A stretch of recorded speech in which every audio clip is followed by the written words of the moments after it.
Hello everyone, welcome to my channel. ఈరోజు మన వీడియోలో 4 అంటే 4 తమలపాకులతో జలుబు, దగ్గు, గొంతు నొప్పి, గొంతులో ఎక్కువగా కఫం ఉండడం, ఎక్కువగా ముక్కు కారడం, ఈ సమస్యలన్నిటికీ పరిష్కారం అయితే చేసుకోవచ్చండి.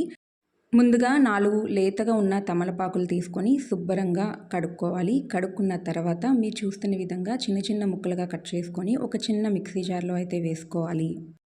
చిన్న అల్లం ముక్క కూడా తీసుకొని తొక్క తీసుకొని శుభ్రంగా వాష్ చేసుకొని ఆ అల్లం ముక్క కూడా ఆ మిక్సీ జార్లో వేసుకొని ఒకసారి మిక్సీ పట్టుకోవాలి. మిక్సీ పట్టుకున్న తర్వాత కొద్దిగా వాటర్ వేసుకొని మళ్ళీ స్మూత్గా మనం మిక్సీ పట్టుకోవాలి. ఇప్పుడు మనం మిక్సీ పట్టుకున్న జ్యూస్ మొత్తాన్ని స్ట్రైనర్ సహాయంతో వడకట్టుకోవాలి. ఇందులోనే ఒక 2 చిటికెళ్ళు వేయించి పౌడర్ చేసుకున్న జీలకర్ర పౌడర్ని ఇంకా కొద్దిగా చాలా కొంచెం కల్లుప్పును కూడా వేసుకొని మొత్తం అంతా బాగా కలిసేలా కలుపుకోవాలి. అంతేనండి, ఎంతో ఎఫెక్టివ్గా పనిచేసే కషాయం అయితే రెడీ అయిపోయింది. ఇప్పుడు నేను ఒక చిన్ని గ్లాస్ అయితే తీసుకున్నాను. చంటి పిల్లలు అంటే సంవత్సరం లోపు పిల్లలకి మీరు ఒక 5 ml మాత్రమే ఈ కషాయం అయితే పట్టాలి.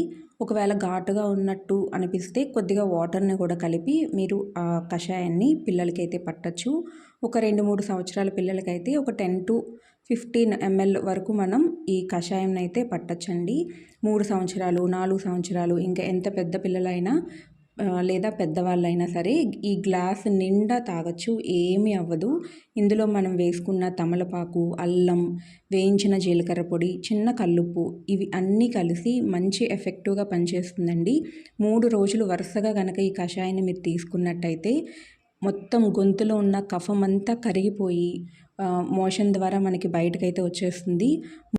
ముక్కు కారడం తగ్గుతుంది. బ్రీతింగ్ తీసుకోవడానికి ఇబ్బందిగా ఉంటుంది కదా, అది కూడా తగ్గుతుంది. చాలా ఎఫెక్టివ్గా పనిచేస్తుంది. తప్పకుండా మీరు ట్రై చేసి మీకు ఏ విధంగా ఈ కషాయం ఉపయోగపడిందో కమెంట్ సెక్షన్లో కమెంట్ చేయండి. Thank you for watching this video. Please support and subscribe my channel.